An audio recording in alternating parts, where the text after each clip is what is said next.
Everyone, स्वागत है आप सभी का एक बार फिर से। प्रीवियस क्लास में अपन ने डिस्कस किया था कोलिनर्जिक ड्रग का जो फर्स्ट पार्ट था उसके बारे में अपन ने डिस्कस किया था, जिसमें अपन ने देखा था कोलिनर्जिक ड्रग के जो टाइप्स थे वो देखे थे अपन ने, डायरेक्ट कोलिनर्जिक ड्रग और इनडायरेक्ट कोलिनर्जिक ड्रग। डायरेक्ट के अंदर अपन ने फिर देखे थे दो टाइप, निकोटिनिक एंड मस्कुरानिक ड्रग्स। और उसके बाद अपन ने सेकंड जो पार्ट था अपना उसके बारे में भी थोड़ा सा डिस्कस किया था कि इनडायरेक्ट एक्टिंग ड्रग क्या करती है, कोलिनेस्टेजेस एंजाइम को ब्लॉक करके एसिटाइलकोलिन के लेवल को बढ़ाती है। उसमें दो टाइप देखे थे अपन ने, इरिवर्सिबल एंड रिवर्सिबल। तो उन्हीं में से जो आज ड्रग्स है, जो ड्रग्स बची हुई है, उनके बारे में आज डिटेल में स्टडी करेंगे कि क्या होती है एंटी कोलिनेस्टेजेस, कैसे कैसे वो इफेक्ट करती है और क्या इनका इंपोर्टेंस है। तो स्टार्ट करते हैं। कोलिनर्जिक ड्रग के अंदर पहला जो ड्रग आज अपन पढ़ेंगे, जो अपना टॉपिक है, वो है एंटी कोलिनेस्टेजेस।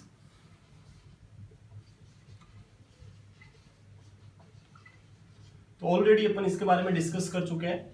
जस्ट एक ब्रीफली मैं आपको बता दूं कि एंटी कोलिनेस्टेजेस क्या करती है।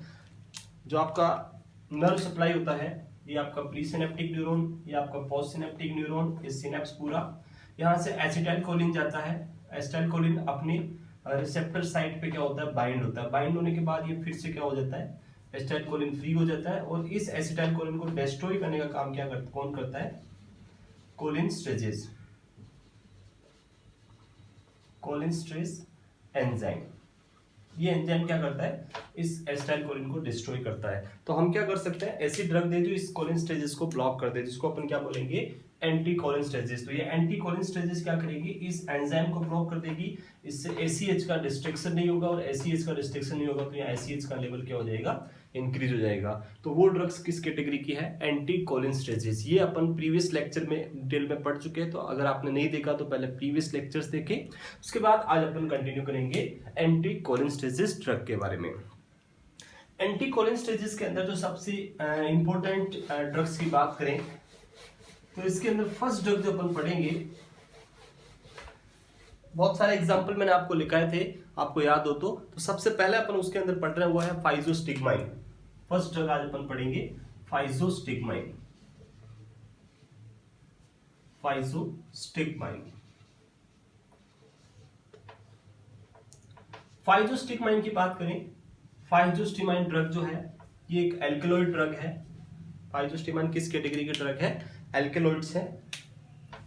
एल्कलॉइड्स मतलब एल्कलॉइड्स ऑलरेडी मैंने बताया था, alkaloid means plant derivative, plant से ली गई है, प्लांट डेराइव्ड। उसके बाद अपन बात करें तो जो आपकी जो फाइजोस्टिग्माइन ड्रग्स है, ये क्या है, टर्सरी एमाइन ग्रुप की है। टर्सरी एमाइन यानी इसके अंदर 3 एमाइन पाए जाएंगे, 3 एमाइन ग्रुप होते हैं। किस टाइप की है ये, टर्सरी एमाइन। और जो ड्रग टर्सरी एमाइनो ग्रुप से होती है वो ड्रग क्या होती है, लेस चार्ज होती है, लेस पोलर होती है। तो ये क्या है, टर्सरी एमाइन है और लेस पोलर है। लेस पोलर यानी लेस चार्ज। और जो लेस पोलर होती है वो ड्रग क्या होती है, हाई लिपिड सोल्यूबल होती है। लेस पोलर ड्रग कैसी होती है, high lipid soluble, lipid soluble. और हाई लिपिड सोल्यूबल है तो ये ड्रग क्या कर सकती है, lipid soluble drug can cross the blood brain barrier. तो ये ड्रग किसको क्रॉस कर सकती है, cross the blood brain barrier. ये कुछ चीजें जो है आपको फाइजोस्टिग्माइन के बारे में याद रखनी है। पहली चीज एल्कलॉइड है, एल्कलॉइड यानी प्लांट डेरिवेटिव है। टर्सरी एमाइन ग्रुप है, 3 एमाइनो ग्रुप इसमें पाए जाते हैं, इसलिए इसको बोलते हैं टर्सरी एमाइन ग्रुप। ये इंपॉर्टेंट क्यों है, ये मैं आगे दूसरे ड्रग को कंपेयर करूंगा तब आपको बताऊंगा। टर्सरी एमाइन ग्रुप की वजह से लेस पोलर होती है, लेस पोलर होने की वजह से हाई लिपिड सोल्यूबल है, और high lipid soluble blood brain barrier को इजीली क्या कर सकती है, क्रॉस कर सकती है। अब अपन बात करें एक और चीज यहाँ पे कि इसके अंदर ये जो ड्रग है वो किस ग्रुप की है, कार्बामेट ग्रुप की है। इसमें कार्बामेट ग्रुप पाया जाता है, कार्बामेट ग्रुप। 2 ग्रुप हम यहाँ देखेंगे, एक कार्बामेट ग्रुप और एक अल्कोहल ग्रुप। दोनों में डिफरेंस क्या होगा कि कार्बामेट ग्रुप की जो ड्रग होगी वो ड्रग क्या होती है, स्ट्रांगली बॉन्ड बनाती है। कार्बामेट ड्रग की ग्रुप की ड्रग्स क्या करती है, अपने रिसेप्टर साइट पे या जिस भी कोलिनेस्टेज एंजाइम पे जब ये बाइंड होगी तो उसके साथ क्या बनाएगी, स्ट्रांगली बॉन्ड बनाएगी। और स्ट्रांगली बॉन्ड की वजह से इन ड्रग का इफेक्ट रहेगा वो थोड़ा क्या रहेगा, लंबे टाइम के लिए रहेगा। और जो ड्रग अल्कोहल ग्रुप की होती है वो ड्रग क्या करती है, लूजली बॉन्ड बनाती है। और लूजली बॉन्ड बनाने की वजह से उन ड्रग का जो इफेक्ट है वो क्या रहेगा, शॉर्ट टाइम के लिए रहेगा। तो यहाँ अपन देख रहे हैं किस ग्रुप की है ये, कार्बामेट ग्रुप की है और ये क्या करेगी, कार्बामेट ग्रुप क्या करेगा, फॉर्म स्ट्रॉन्ग बॉन्ड, ये क्या बनाएंगे, स्ट्रॉन्ग बॉन्ड विथ एंजाइम, और स्ट्रॉन्ग बॉन्ड रहेगा तो ज्यादा टाइम के लिए इफेक्ट करेगी। तो कार्बामेट की ग्रुप की जो ड्रग्स होती है वो लॉन्ग एक्टिंग होती है कंपेयर टू अल्कोहल ग्रुप की ड्रग्स। तो हम देखेंगे आगे कि कौन कौन सी कार्बामेट में आती है और कौन कौन सी अल्कोहल में आती है। तो ये तो था इसके बारे में कुछ बेसिक चीजें जो आपको याद रखनी है। यहाँ पे एक चीज ध्यान रखनी है, अगर कभी फाइजोस्टिगमाइन का टॉक्सिसिटी होती है, कोलिनर्जिक इफेक्ट टॉक्सिसिटी होगी, मतलब एसिटाइल कोलिन का लेवल क्या होगा, बहुत हाई हो जाएगा और कोलिनर्जिक सिस्टम जो है वो ज्यादा स्टिमुलेट हो जाएगा। और कोलिनर्जिक सिस्टम ज्यादा स्टिमुलेट होगा तो ये ड्रग क्या करेगी, पेरिफेरी के अंदर भी सिम्टम शो करेगी एज वेल एज ब्रेन में भी शो करेगी, क्योंकि ये ब्लड ब्रेन बैरियर को क्रॉस कर सकती है। तो ड्रग ब्रेन के अंदर भी कोलिनर्जिक सिम्टम देगी और लास्ट में आपको पेरिफेरल के अंदर भी कोलिनर्जिक टॉक्सिसिटी के सिम्टम देखने को मिलेंगे। इस ड्रग के यूज की बात करें कि ये ड्रग हम कहां यूज करते हैं, तो फाइजोस्टिगमाइन ड्रग जो है यूज की बात करें इसके, तो इस ड्रग को हम बहुत सारी कंडीशन, जैसे फर्स्ट ड्रग अपन ने देखी थी बाउल एंड ब्लेडर को एक्टिवेट करने के लिए, हमने देखा था बेथनिकोल ड्रग्स थी, bethanechol stimulate the bowel and bladder. ये ड्रग भी क्या कर सकती है, बाउल या जीआईटी के अंदर यूज कर सकते हैं अपन बाउल और ब्लेडर को स्टिमुलेट करने के लिए। बट दोनों में डिफरेंस इतना है कि जो फर्स्ट ड्रग थी बेथनिकोल वो क्या कर रही थी, डायरेक्टली रिसेप्टर को स्टिमुलेट कर रही थी, और यहाँ पे ये क्या कर रही है, एसिटाइल कोलिन के लेवल को बढ़ा के रिसेप्टर को स्टिमुलेट करवा रही है। तो ये इनडायरेक्ट एक्टिंग है, वो डायरेक्ट एक्टिंग है। तो पहला यूज क्या हो सकता है, जीआईटी के अंदर हो सकता है, जीआईटी स्टिमुलेशन। उसके अलावा इस ड्रग को अपन यूज कर सकते हैं ग्लूकोमा में यूज कर सकते हैं। उसके अलावा अगर एट्रोपिन टॉक्सिसिटी होती है, एट्रोपिन टॉक्सिसिटी, एट्रोपिन एक एंटीकोलिनर्जिक ड्रग है, उसकी टॉक्सिसिटी को रिवर्स करने के लिए हम कौन सी दे सकते हैं, कोलिनर्जिक ड्रग दे सकते हैं, फाइजोस्टिगमाइन। तो एट्रोपिन टॉक्सिसिटी में दे सकते हैं। उसके अलावा कुछ ड्रग होती है जिनका इफेक्ट जो होता है वो एंटीकोलिनर्जिक इफेक्ट की तरह होता है, जैसे एक एंटीसाइकोटिक ड्रग है फिनोथायाजिन, एक ड्रग होती है इसको अपन बोलते हैं फिनोथायाजिन। ये फिनोथायाजिन क्या है, एंटीसाइकोटिक ड्रग है, इसका इफेक्ट जो होता है ये एंटीकोलिनर्जिक इफेक्ट शो करती है और उसकी वजह से पेशेंट को क्या हो सकती है, एंटीकोलिनर्जिक टॉक्सिसिटी हो सकती है। तो इसको टॉक्सिसिटी के अंदर भी हम क्या यूज कर सकते हैं, फाइजोस्टिगमाइन ड्रग यूज कर सकते हैं फिनोथायाजिन टॉक्सिसिटी में। उसके साथ में इस ड्रग का एक और कंडीशन है TCA, tricyclic anti depressant. TCA क्या है, ट्राइसाइक्लिक एंटी डिप्रेसेंट। ये भी एक टाइप की ऐसी ड्रग है जो ये भी किस टाइप का इफेक्ट शो करती है, एंटीकोलिनर्जिक इफेक्ट शो करती है और इसकी वजह से ग्लूकोमा होने के चांसेस रहते हैं। तो इसके इफेक्ट को भी रिवर्स करने के लिए हम क्या कर सकते हैं, टीसीए टॉक्सिसिटी, तो इसको रिवर्स करने के लिए भी हम यूज कर सकते हैं फाइजोस्टिगमाइन।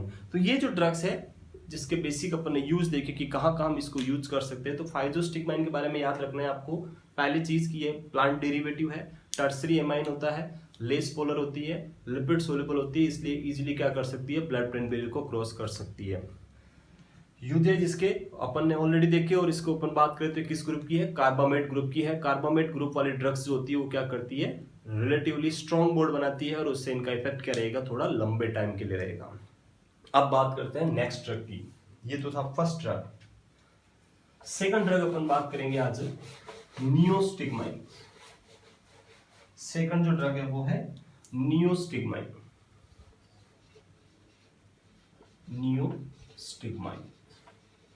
नियोस्टिगमाइन की बात करें तो नियोस्टिगमाइन ड्रग और फाइजोस्टिगमाइन ड्रग के अंदर एक मेजर डिफरेंस है, और वो मेजर डिफरेंस ये है कि नियोस्टिगमाइन ड्रग जो है वो किस ग्रुप की है, क्वार्टरी एमाइन ग्रुप की है। क्वार्टरी, ये किस ग्रुप की है, क्वार्टरी एमाइन ग्रुप की है, क्वार्टरी एमाइनो ग्रुप। क्वार्टरी एमाइन ग्रुप का मीनिंग है यहाँ पे कि यहाँ पे क्या होता है, 4 एमाइन ग्रुप पाए जाते हैं। और पहले ड्रग देखी फाइजोस्टिगमाइन, उसमें कितने थे, 3 एमाइन ग्रुप थे। तो जहां पे 4 एमाइन ग्रुप है तो उस कंडीशन में उस ड्रग के अंदर क्या रहेंगे, ड्रग जो है वो हाईली चार्ज रहेगी कंपेयर टू फाइजोस्टिगमाइन। यानी ये ड्रग क्या रहती है, पहली ड्रग जो अपन ने पढ़ी वो क्या थी, लेस पोलर थी, लेकिन ये ड्रग क्या रहेगी, हाईली पोलर। और हाईली पोलर होगी तो ये ड्रग क्या रहेगी, लेस लिपिड सोल्यूबल, जस्ट उसकी क्या रहेगी, उल्टी। और जो ड्रग लिपिड सोल्यूबल होती है वो ड्रग ब्लड ब्रेन बैरियर को क्रॉस नहीं कर सकती है। तो ये ड्रग क्या नहीं कर सकती है, can not cross blood brain barrier. तो इस ड्रग का यूज हम कहां कर सकते हैं, ब्लड ब्रेन बैरियर में क्रॉस करके ब्रेन में नहीं जा सकती, तो हम ब्रेन वाली कंडीशन में इसको यूज नहीं कर सकते। फॉर एग्जांपल जैसे अपन एल्जाइमर्स की बात करें तो वहां भी कोलिनर्जिक सिस्टम में प्रॉब्लम आती है ब्रेन के अंदर, पर वहां हम इस ड्रग को यूज नहीं कर सकते क्योंकि ये ब्लड ब्रेन बैरियर को क्रॉस नहीं कर सकती है। हम ये ऐसी ड्रग यूज करेंगे जो क्या ये इस ड्रग को ऐसी जगह या ऐसी डिजीज में यूज करें जहां पे हमें मस्कुलर न्यूरोमस्कुलर जंक्शन पे कोई प्रॉब्लम है, वहां हम इसको क्या कर सकते हैं, यूज कर सकते हैं। तो बात करें नियोस्टिग्माइन की, एक चीज यहाँ पे एक और याद रखनी है, जो फर्स्ट ड्रग थी अपन ने अभी देखा फाइजोस्टिग्माइन, वो किस टाइप की थी, प्लांट डेरिवेटिव थी। बट ये ड्रग कौन सी है, सिंथेटिक है। ये कैसी ड्रग है, सिंथेटिक ड्रग है। एक और इंपॉर्टेंट चीज इसके साथ याद रखनी है कि जो नियोस्टिग्माइन है वो क्या करती है, रिलेटिवली कभी कभी क्या करती है, डायरेक्टली थोड़े बहुत निकोटिनिक रिसेप्टर को भी स्टिमुलेट कर सकती है एट द न्यूरोमस्कुलर जंक्शन। याद रखना है, न्यूरोमस्कुलर जंक्शन पे एंड कोलिनेस्टेरेज एंजाइम को तो ब्लॉक करेगी, उसके साथ में क्या करती है, कुछ निकोटिनिक रिसेप्टर को भी ब्लॉक कर देती है। और उसी की वजह से इस ड्रग को हम यूज कहां करते हैं, याद रखना है चीज, drug block the cholinesterase enzyme with cholinesterase enzyme and nicotine and stimulate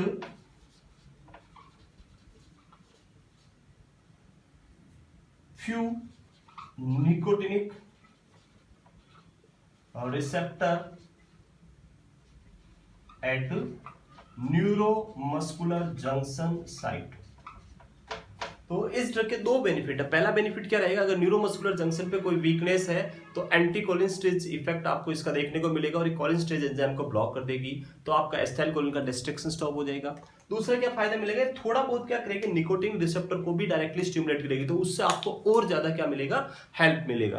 तो दो चीज यहाँ याद रखनी है आपको, पहला तो ये कोलिनेस्टेरेज एंजाइम को ब्लॉक कर रही है, दूसरा क्या कर रही है, निकोटिनिक रिसेप्टर को स्टिमुलेट कर रही है। और इस कंडीशन में अपन इस ड्रग को कौन सी जगह यूज कर सकते हैं, तो इस ड्रग के यूज की बात करें तो ऐसी डिजीज जहां पे क्या होती है, न्यूरोमस्कुलर वीकनेस पाई जाती है, neuromuscular junction weakness.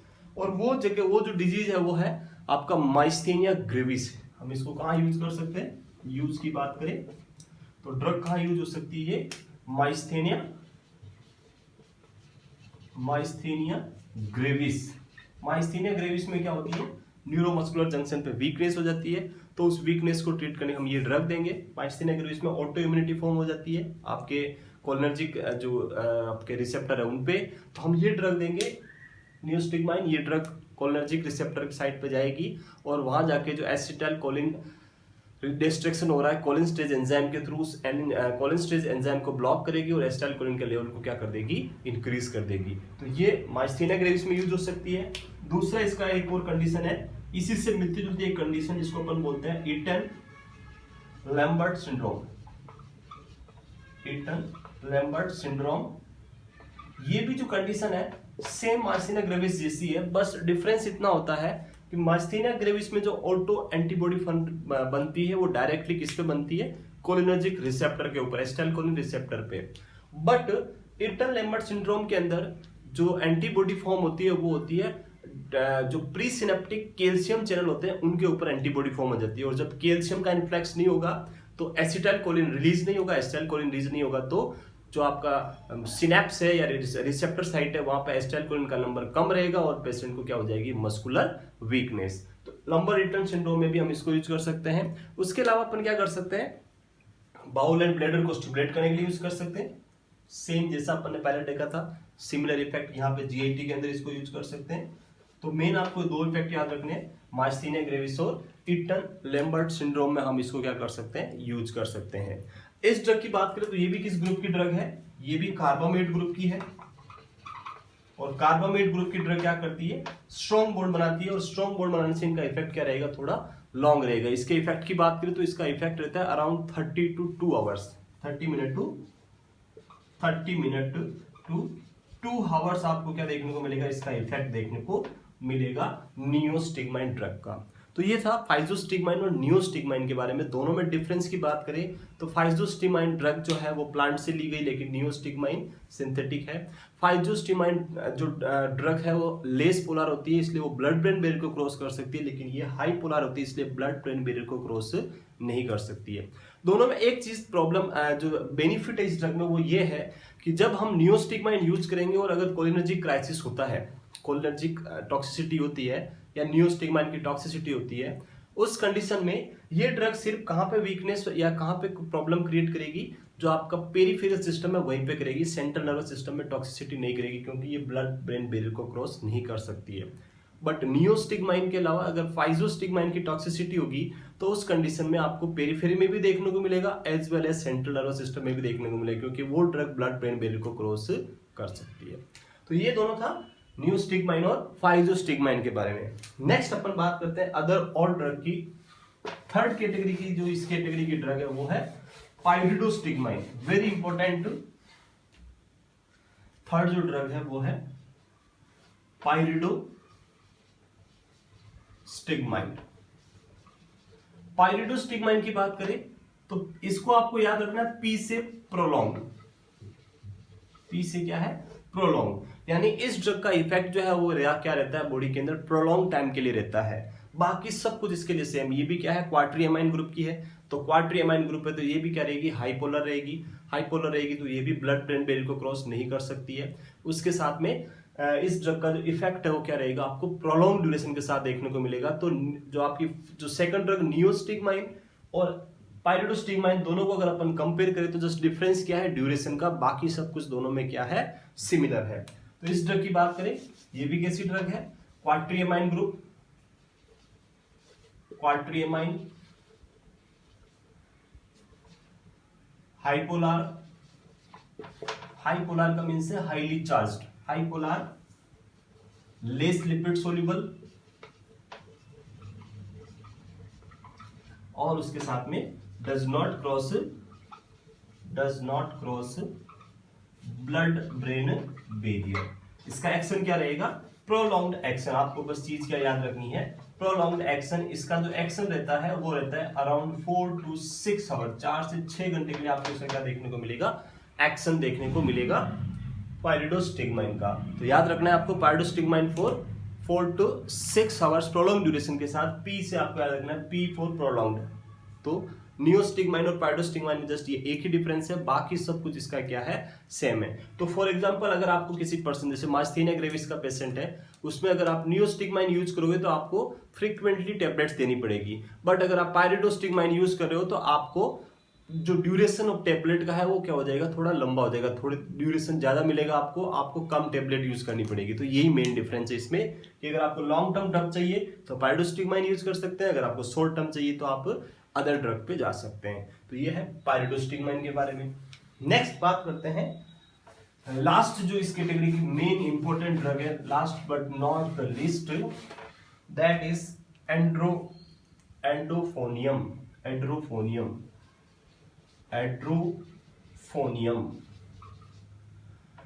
एड्रोफोनियम fourth one बात करें, एड्रोफोनियम की बात करें। एड्रोफोनियम ड्रग, इसके अंदर एक वर्ड आता है जिसको अपन बोलते हैं फोनिया। एड्रोफोनियम के अंदर वर्ड क्या आ रहा है, फोनिया, और फोनिया का मीन्स होता है फेक। फोनिया का मीन्स क्या होता है, फेक। तो ये जो कैटेगरी की ड्रग है, एंटीकोलिनस्टेजेस कैटेगरी की जो ड्रग है, ये ड्रग एंटीकोलिनस्टेजेस की तरह वर्क करना चाहती है, बट ये किस टाइप की ड्रग करना चाहती है बट उतने लंबे टाइम तक नहीं कर पाती, इसलिए हम इसको क्या बोलते हैं, फेक ड्रग है। इतना ज्यादा इफेक्टिव नहीं है, फेक है ये।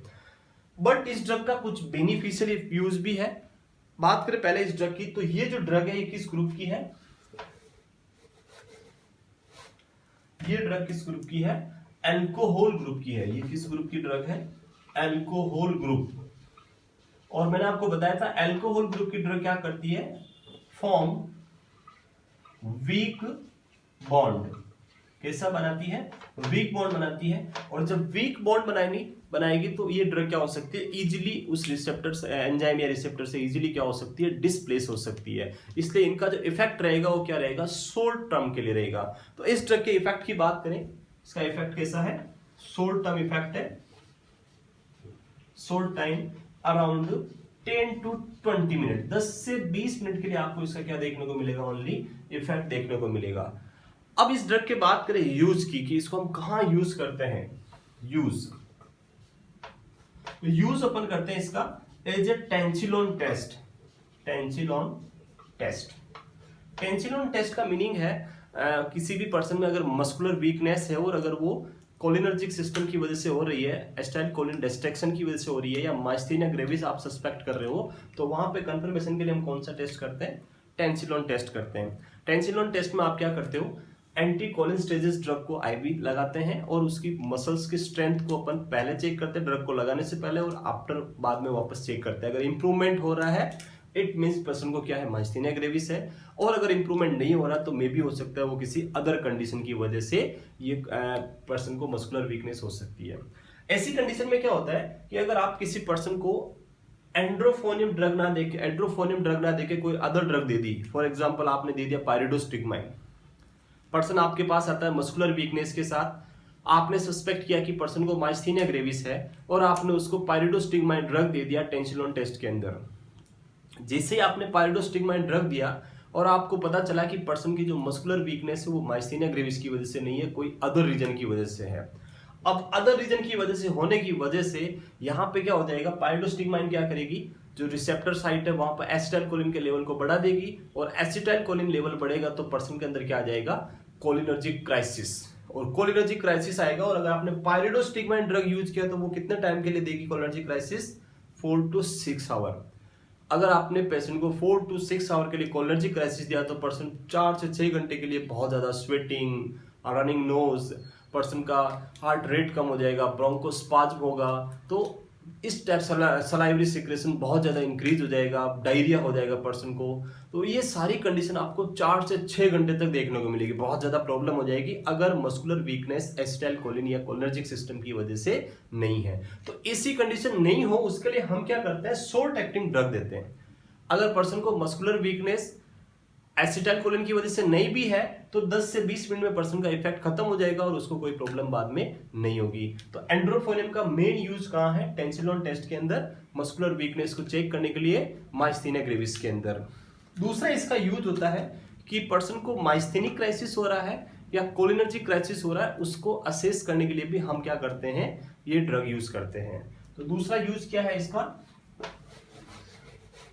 To differentiate cholinergic crisis to myasthenia crisis, myasthenic crisis. इसको समझने के लिए मैं आपको दोनों को समझाता हूं, माइस्थेनिक क्राइसिस क्या होता है, कोलिनर्जिक क्राइसिस क्या होता है। तो फॉर एग्जांपल ये प्रीसिनेप्टिक न्यूरॉन और ये आपका रिसेप्टर साइट, ये आपके यहाँ रिसेप्टर प्रेजेंट है, इस मेम्ब्रेन पे क्या है, ये रिसेप्टर प्रेजेंट है। दोनों तरफ सेम कंडीशन है, दो पेशेंट अपन कंपेयर कर रहे हैं कि ये दो पर्सन है, दोनों का क्या है, माइस्थेनिया ग्रेविस था,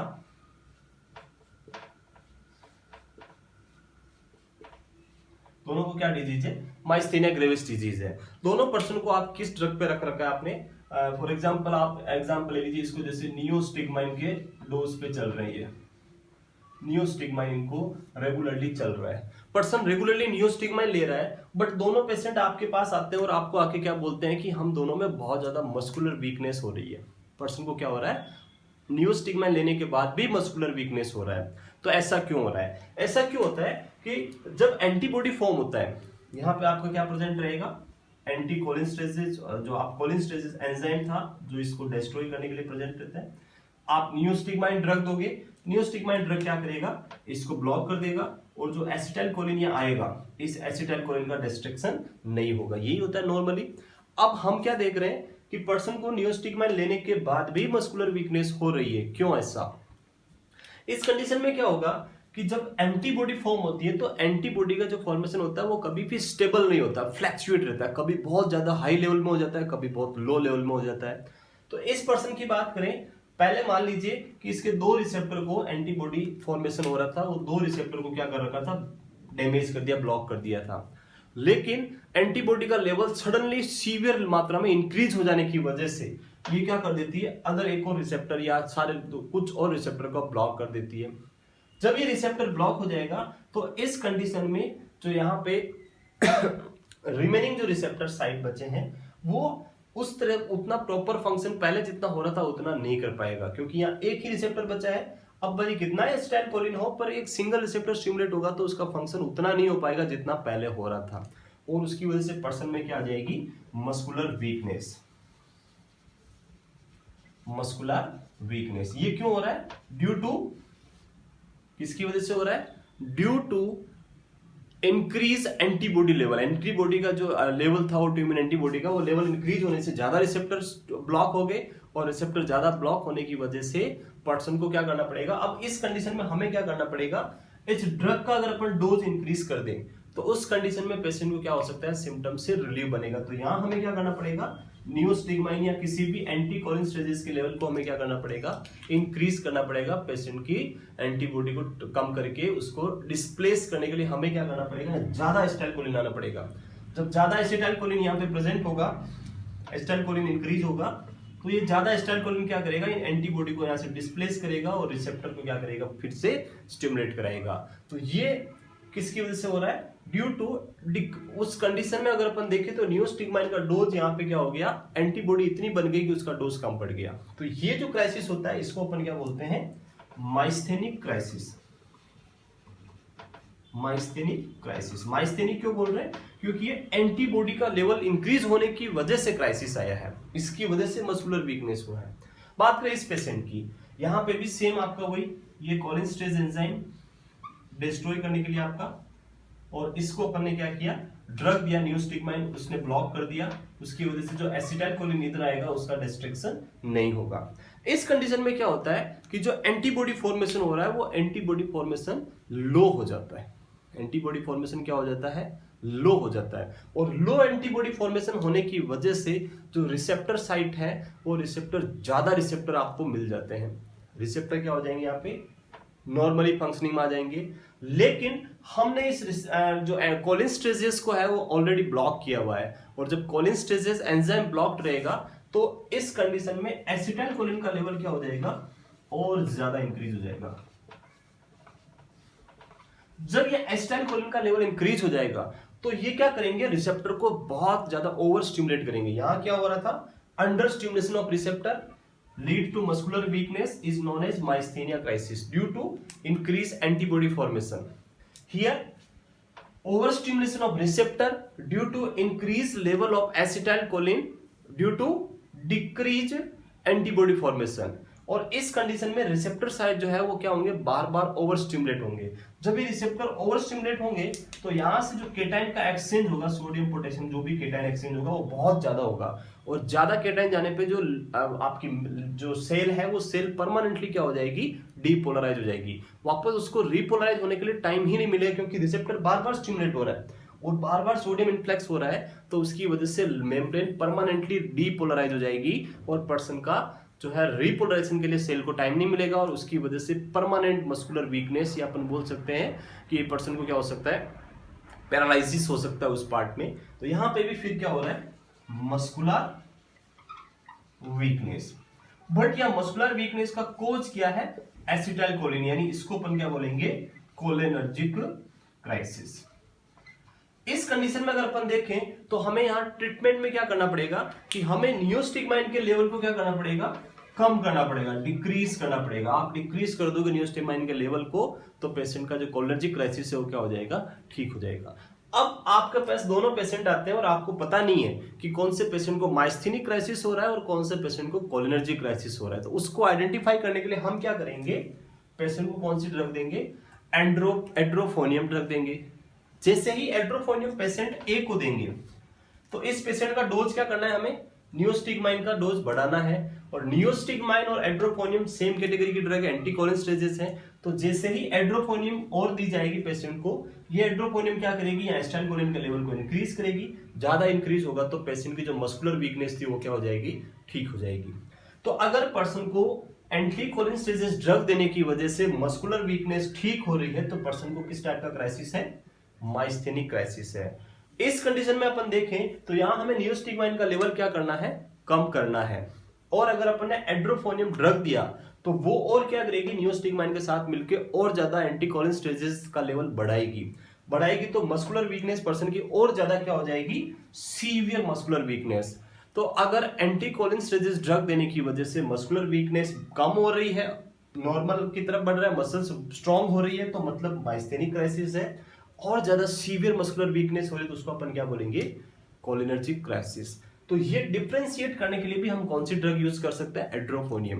क्योंकि अगर एड्रोपोनियम की बजाय अगर कोई दूसरी ड्रग हमने यूज करी तो उसका इफेक्ट इस कंडीशन में बहुत लंबे टाइम तक रहेगा और पर्सन को और ज्यादा severe muscular weakness long time तक देखने को मिलेगी।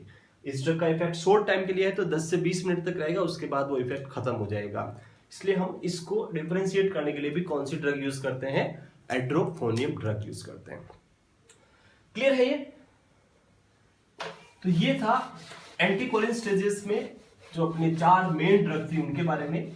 उसके अलावा कुछ ड्रग्स जो है वो हम यूज करते हैं एल्जाइमर्स के लिए, जो सेम इफेक्ट दिखाएगी, बस वो ड्रग क्या होती है, लिपिड सोल्यूबल ड्रग होती है, इसलिए वो ब्रेन को क्रॉस कर सकती है और ब्रेन में जाने के बाद वो अपना इफेक्ट दिखाएगी। तो उसके अंदर अपन यूज करते हैं जो एल्जाइमर्स में ड्रग्स यूज होती है। कभी कभी ये क्वेश्चन आ जाता है एल्जाइमर में कौन सी ड्रग यूज करते हैं, तो एल्जाइमर के अंदर आपका जो यहाँ मेन जो फर्स्ट ड्रग प्राइमरली यूज की जाती थी पहले, वो ड्रग थी टैक्राइन। टैक्राइन ड्रग हम पहले यूज करते थे। टैक्राइन एक सेम एंटीकोलिनस्टेरॉइड ड्रग है, ब्रेन में जाएगी, वहां एसिटाइलकोलिन के लेवल को बढ़ाएगी और सिम्टम से टेम्पररी रिलीफ दे देगी। बट टैक्राइन ड्रग क्या होती है, थोड़ी हेपेटोटॉक्सिक होती है और हेपेटोटॉक्सिसिटी की वजह से हम इस ड्रग को आजकल यूज नहीं करते हैं। उसके अलावा अदर ड्रग की बात करें तो इसके अलावा हम यूज कर सकते हैं डोनाफ्रेजिल,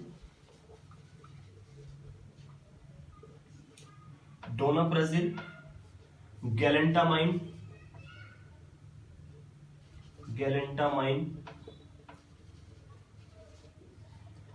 और उसके अलावा रियोस्टिग्माइन। तो ये कुछ और ड्रग है जो हम यूज करते हैं पेशेंट के अंदर एल्जाइमर के सिम्टम से रिलीफ देने के लिए, एसिटाइलकोलिन के लेवल को इंक्रीज करने के लिए। क्योंकि एल्जाइमर के अंदर भी क्या होता है, एसिटाइलकोलिन क्या हो जाता है, डिक्रीज एसिटाइलकोलिन। तो ये था एंटीकोलिनस्टेरॉइड ड्रग के बारे में, वेरियस एंटीकोलिनस्टेरॉइड ड्रग के बारे में। लास्ट में अगर अपन आपसे कोई क्वेश्चन पूछ ले कि कोलिनर्जिक क्राइसिस है तो उसके सिम्टम्स क्या क्या होंगे, तो ऑलरेडी हम डिस्कस कर चुके हैं क्या क्या सिम्टम्स होंगे, लेकिन फिर भी उन सिम्टम्स को याद रखने के लिए एक छोटा सा ट्रिक है, सिम्टम्स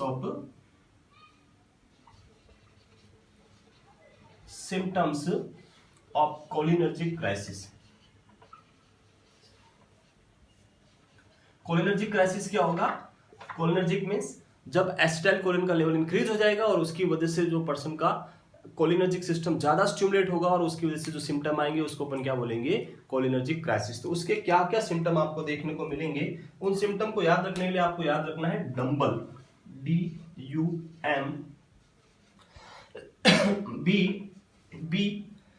DUMBELS, डम्बल्स। ये डंबल्स आपको याद रखना है। डंबल्स क्या है, एक ट्रिक है सिम्टम ऑफ कोलिनर्जिक सिस्टम की। इसमें डी की बात करें तो क्या हो जाएगा, diarrhoea. U for urination, excessive urination होगा। M for miosis, B for ब्रोंकोडायलेशन,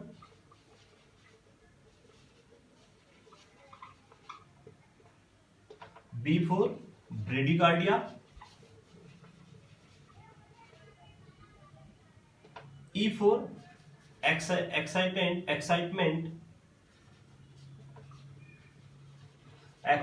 of CNS या मसल्स। CNS और मसल्स में क्या लाएगा, ये एक्साइटेबिलिटी कोज करेगा, excitement of CNS and muscles. L for lacrimation और S for sweating and salivation. बहुत ज्यादा स्वेटिंग होगा और बहुत ज्यादा सलाइवेशन होगा। तो आप इस ट्रिक से भी याद रख सकते हो कि कोलिनर्जिक क्राइसिस की वजह से कौन कौन से पेशेंट के अंदर सिम्टम देखने को मिलेंगे। तो ये है कोलिनर्जिक क्राइसिस के सिम्टम, जहां पे आपको वेरियस टाइप के सिम्टम कोलिनर्जिक टॉक्सिसिटी होने की वजह से, कोलिनर्जिक सिस्टम की बेसिकली बोल सकते हैं कोलिनर्जिक टॉक्सिसिटी और मे बी कोलिनर्जिक क्राइसिस एक ही बात है। तो वो सारे सिम्टम आपको इसमें से देखने को पेशेंट के अंदर मिलेंगे। तो ये सारा था जो अपन ने देखा, वो था कोलिनर्जिक ड्रग्स के बारे में, जिसमें अपन ने 2 पार्ट में पढ़ा दोनों को। पहला था कोलिनर्जिक अगोनिस्ट ड्रग और दूसरा था एंटी कोलिनस्टेसिस ड्रग। नेक्स्ट वीडियो के अंदर अपन जो नेक्स्ट ड्रग है अपनी वो है एंटी कोलिनस्टेसिस, जो कोलिनस्टेसिस के अपोजिट जाके एक्ट करती है, उसको अपन नेक्स्ट वीडियो में डिटेल में देखेंगे। तो यहाँ तक आप बने रहें, चैनल को ज़्यादा से ज़्यादा शेयर करें, वीडियो को ज़्यादा से ज़्यादा शेयर करें।